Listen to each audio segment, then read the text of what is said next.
Alright, so for the second part, we're going to texture this lightsaber. We're going to make it look photorealistic. We're going to add what are called materials and lighting and just make it look really great. So in Blender, there are different engines to render with. There's the Blender Render, which is a mouthful. There's the Blender Game, which I don't use. And then there's Cycles Render, which is kind of a different software technology for rendering light and reflections and materials and all that stuff. So I like to use Cycles Render because it's much more photorealistic. So let's go to that. All right, now let's select this grip, and I'm going to show you what we need to do from here is we actually need to separate this into separate pieces. So tab for edit, selection trick to basically split this up into different pieces. All right, so using the side view in polygon edit mode, we're going to select pieces and we're going to make them into separate, actual separate meshes, which will help our material and editing will be a lot easier. So going down here, I do want to see some of the original. There we go. All right, so I'm going to hit A so that it'll deselect everything. Make sure that your invisibility button is on. See, I can see the inside polygons now. Want to make sure that button is up or not down. All right, so B for square selection. There we go. Hit P for separate and separate by selection. There we go. Now if I exit edit mode, I can select this piece and move it around. Look at that, it's its own little pipe piece, and that's great, that's what I want. All right, moving down the line, next, right click on this grip and end piece, tab for edit mode, B for square selection. Let's grab this, P and separate. Okay, I'm gonna zoom out a little bit so I can grab all of this, B for selection, and all of that. Make sure you've got all the little pieces on the end. Oh, we're missing this edge ring. So I'm going to grow my selection by doing Control plus. There we go. And P for separate by selection. Awesome. Exit edit mode. So everything I believe is split up. We've got the center piece, which is silver, I believe. It's all silver. The grip is black. This is black as well, kind of a rubber grippy part. We got a little bit of, what is that? Kind of a bronze, a copper, and then silver. So we're going to change this to live render mode so we can see the changes that we're making. So hit this white sphere and go to rendered. Now depending on your computer, this may take a little bit of time. And now to set up our world to make things more easily visible, go to the world tab, change the background to black, and you should have one lamp by default, which is a light source. We're going to select that lamp, go over here to the little light with the 4 corners, click on Use Nodes, and change this brightness to 1000. Pretty bright. Before we start applying actual textures, we still really can't see a whole lot, so we need to add an entire lighting environment, which will make everything more visible and much more photorealistic instead of one light. Because right now this thing looks like a piece of clay, and that's not what we want. So to make a lighting environment, which is a 360 sphere of lighting and reflection, we're going to go to World. We're going to click on Use Nodes. Click on this little dot next to the color, because you can select a color, but you can also select an image. So that dot will give you more options. Now instead of doing the image texture, we're going to do environment texture. Okay, now don't worry, I know it's pink. We're going to do open. Now I have a bunch of environmental lighting maps already saved in my computer because I do this a lot. You can find them for free at a website I'll link to on this video, and you can just find just a nice generic looking light map that's just kind of a open air area. Alright, so I'm going to select this JPEG, which is an 8K JPEG. It's basically a panorama, a 360 panorama of this whole Barcelona rooftop. That's the one that I'm going to use. I'm going to do open image. Look, I'm going to size this up. Look at this. I've got a whole world around my thing now. Now the light from that sun over there in the image is being projected onto this side of the lightsaber. So you got a little bit of yellow. It's not, you got to wait for the pixels to clear. It's rendering. And yeah, the colors are being projected onto there. Everything from this environmental world is basically providing realistic lighting. Now there's also still this lamp over here. You see this lamp device, or this lamp item, which is still projecting some light, and we can actually place that where the sun would be.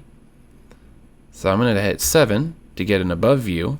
I'm going to zoom out, and I'm going to put this back to object mode so I can kind of see things better. Now I know the sun is over here, so I'm going to move this light over there. I'm going to go to this lighting tab. I'm going to change the color to just a little bit yellow. All right, and the size, make it 0.2. Make it a little bit larger than just a pixel of light. And move it down because it's, remember, the sun is setting, it's kind of low. All right, so now when we go back to render mode, my little lamp is kind of assisting the environmental lighting. I'm going to change it up to 2000. There we go. To get rid of this background, just so we don't see it, it'll still be there affecting our model, but to get rid of it, we're going to go to the World tab, and on the bottom, Ray Visibility, we're going to uncheck Camera. So it's still there, digitally, but we don't see it, which is good. It's kind of distracting, and I get a little dizzy. All right, so zooming in with plus, right-click on your object, go to this shiny reflective sphere, and hit New. We're making a new material. You could name it if you want. And now the type of surface, you've got a bunch of different options here. You've got velvet, transparent, light emitting, subsurface scattering, glossy, all kinds of cool stuff. We're going to use anisotropic, which is basically a shiny, polished metal that most chrome and silver is. But that's a little too shiny, so we're going to change the roughness to about 0.1 is pretty nice. Maybe a little too rough. Let's do 0.05. Very sensitive, so small numbers make big changes. All right, and it is kind of a silver, which we'll do sort of a gray to make it silver. Now it looks blue just because it's reflecting a blue sky, and a lot of stuff's going on with that environment light. Next is this little piece. We're going to do the same thing, new, change your surface to anisotropic, and now we're going to change it to kind of an orange. Oops. Orange. Yeah. And everything looks a little dark to me, so I'm going to go back to my World tab, and I'm going to brighten this up by doing Strength up to 3. Yeah, that's better. All right, so go back to that chrome tube piece. Going back to my Materials tab. I'm going to change my roughness to do 0.1. And the color, make it a little bit brighter. Maybe a little bit more yellow in there. Orange. Okay, cool. That's good enough for me. I'll select the next piece. New. Change your surface to anisotropic. Change your roughness to 0.05 for this one. And your color, it's kind of a yellow. I don't know, a pale yellow.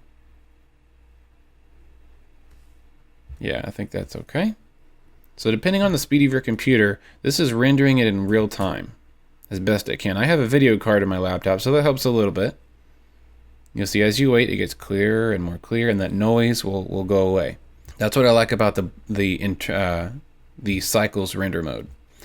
All right, next is the grip. So right-click on this bumpy piece. We're going to make it a black rubber. So diffuse is actually a good mode. Diffuse means it's just kind of diffusing the light. It's not shiny, it's not clear. And keeping the dot in the middle will make it white, and let's make it dark white, aka black. Cool. And we're going to use this, let's name this grip, G-R-I-P. All right, because we're going to use that later.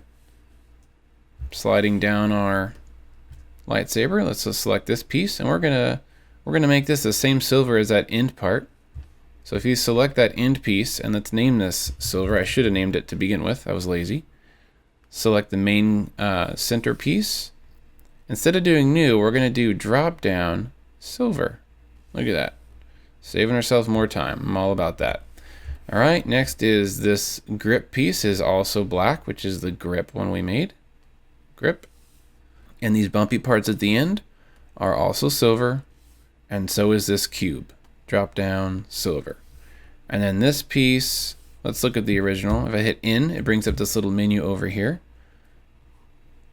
And the original, it was black as well. So I'm going to select this little cylinder piece, and I'm going to make it black. Drop down, black, or grip.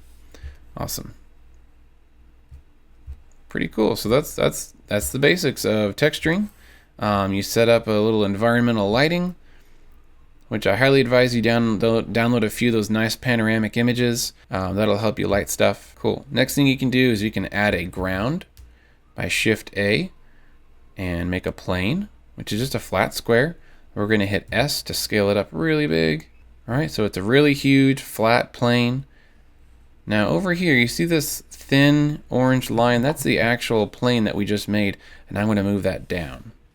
So G, just moving it on down. Put it right below the lightsaber. Awesome.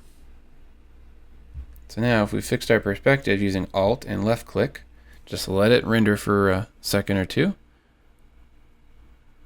Very cool. It looks pretty photorealistic. The light's bouncing around. You can actually look on the bottom. The light is reflecting off the silver onto the floor plate.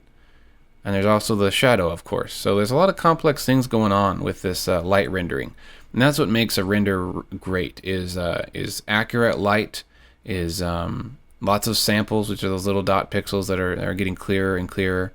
And very powerful computers, of course, can do much more samples to make things look more realistic and smooth, which is what you want. So there you go. Hope you guys like your lightsaber. Show me your examples. Make your own lightsabers. Go crazy. Combine other lightsabers that you've seen online. I'd love to see y'all's creations.